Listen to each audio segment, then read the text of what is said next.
역사에는 나라를 멸망시킬 만큼 영향을 미쳤던 악녀들이 존재합니다. 중국의 역사를 살펴보면 나라가 망하고 새로운 나라가 세워질 때 악녀가 등장하곤 하는데요. 그녀들은 왕이 나라를 돌보지 못할 만큼 어마어마한 미모를 소유하고 있었습니다. 이번 시간에는 아름다운 그녀들의 이야기를 살펴보겠습니다. 말희. 하나라의 마지막 제 거랑의 왕비 중 하나였던 마리는 산동 유시씨의 딸이었는데 걸이 유시씨를 토벌할 때 항복하며 딸인 마리를 걸에게 헌상하였습니다. 사실 당초 걸은 마리를 요구하였다 하니 그녀의 아름다움이 상당했던 모양입니다. 마리를 궁에 들여 사랑한 걸은 마리가 원하는 것은 모두 들어주었던 것으로 보이는데요. 그녀가 원하는 대로 경궁이라 하는 거대한 궁전을 세우고 화려한 연회를 자주 열기도 했답니다. 연회에서는 연못에 술을 채우고 나무에 고기를 매달아 술을 마시고 산의 진미를 즐겼습니다. 주지육림이란 술로 연못을 채우고 고기로 숲을 이룬다는 뜻으로 후화롭고 사치스런 연회를 일컫는 말입니다. 또 마리는 비단이 찢어지는 소리를 좋아해서 나라의 고가의 비단들을 모아 그것을 찢으며 즐거움을 삼았으니 그녀의 사치스러운 삶을 짐작해 볼 수 있습니다. 거랑이 주색에 빠져 조정의 정치를 돌보지 않았을 때에 충신 관련봉은 늘 바른 말로 잘못을 지적하며 물러나지 않았다고 합니다. 이에 거랑은 관룡봉이 요망한 말로 윗사람을 농락한다고 죄를 묻고 구금하여 죽였는데 이를 듣기 싫었던 마리의 입김도 무시할 수 없었겠죠. 이렇게 주색에 빠져 나라를 돌보지 않은 것을 틈타 은나라 탕왕은 군대를 일으켜 하나라를 공격하고 하나라는 망하게 됩니다. 걸과 마리는 생포되어 남소의 산으로 추방되었고 그곳에서 생을 마감하게 되었습니다. 이것을 하상혁명 또는 은혁명이라 부릅니다. 달기. 달기는 유소씨 부락의 여자였습니다. 은나라 주왕이 대군을 이끌고 유사부락을 공격하자 그것을 막아낼 힘이 없었던 유소부락은 미녀인 달기와 여러 가축들을 헌납하며 투항했습니다. 주왕은 원래 술과 여자를 좋아했었는데요. 그중 달기를 몹시 총애하였습니다. 그리고 그녀가 원하는 것은 무엇이든 들어주었죠. 이로 인해 정부인인 강항우와의 사이는 점점 더 멀어지기만 했습니다. 어느 날 자객이 주왕을 습격하는 일이 일어났고 달기는 이 기회를 틈타 그것이 강황후의 사주였다고 덮어씌우게 됩니다. 그리고 자백을 받아내기 위해 황후의 눈을 파내는 등 악행을 저질렀고 견디지 못한 강황후는 사망하고 맙니다.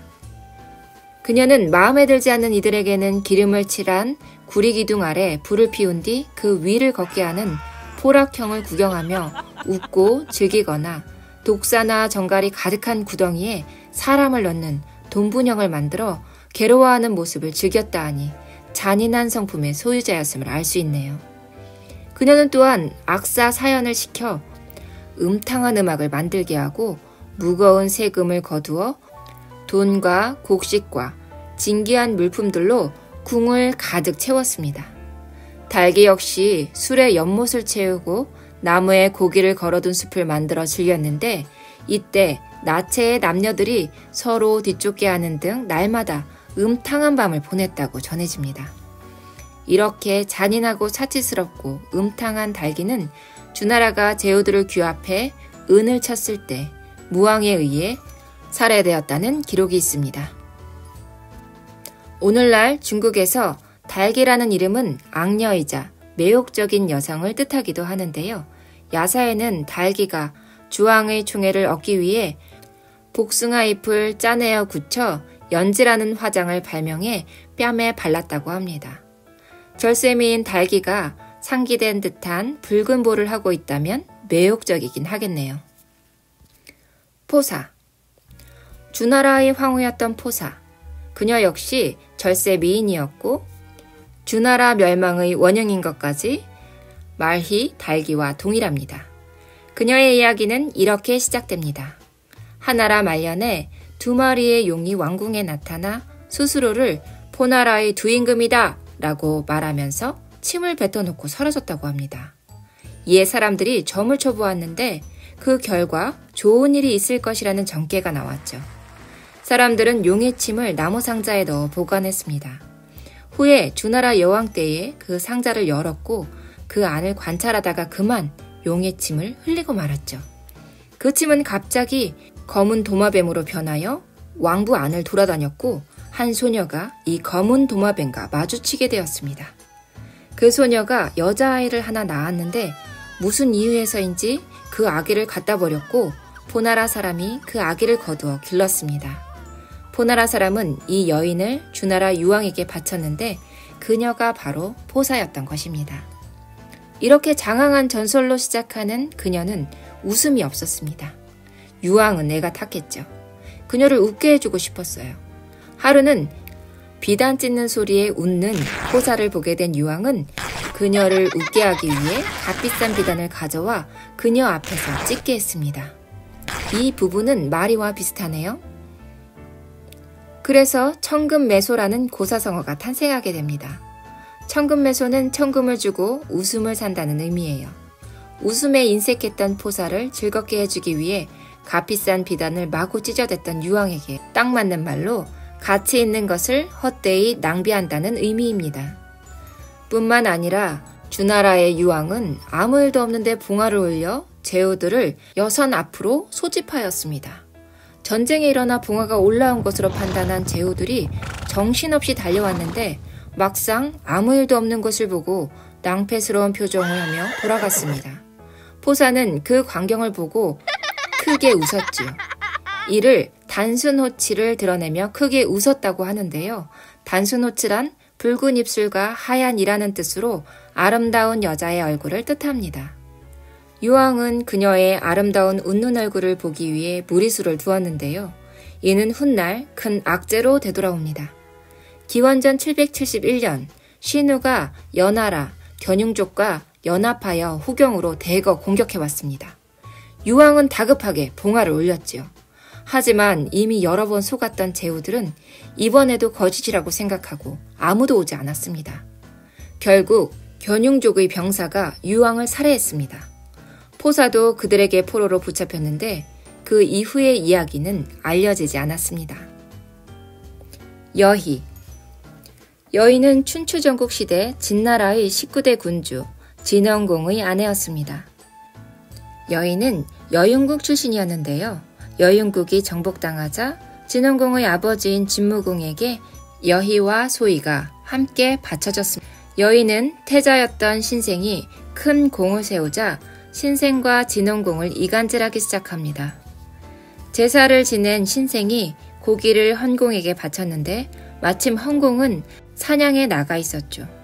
그 사이 여인은 신생이 바친 고기에 독을 뿌리고 헌공이 돌아오자 그가 보는 앞에서 그 고기를 개에게 먹여 개가 죽는 것을 보여주며 신성을 모함했습니다.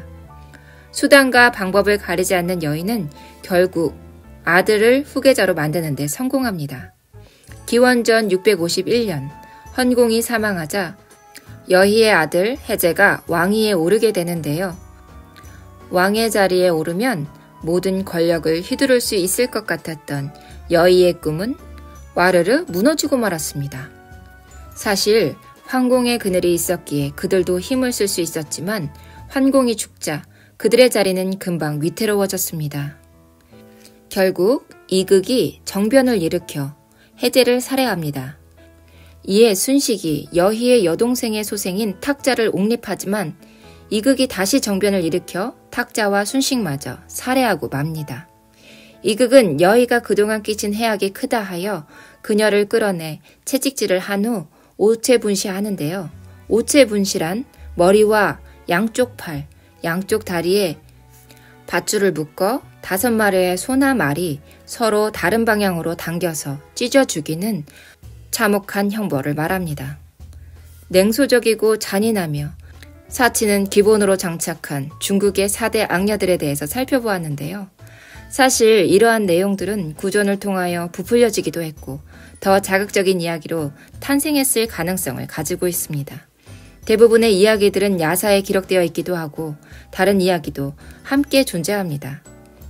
명분을 중요하게 생각했던 중국 사람들이 다른 왕조를 침략하고 새로운 통치자로 군림하기 위해서는 주색에 빠진 왕과 악녀로 멸망할 수밖에 없었던 이전 왕조라는 명분이 필요했을 수도 있겠네요. 중국의 4대 악녀였습니다.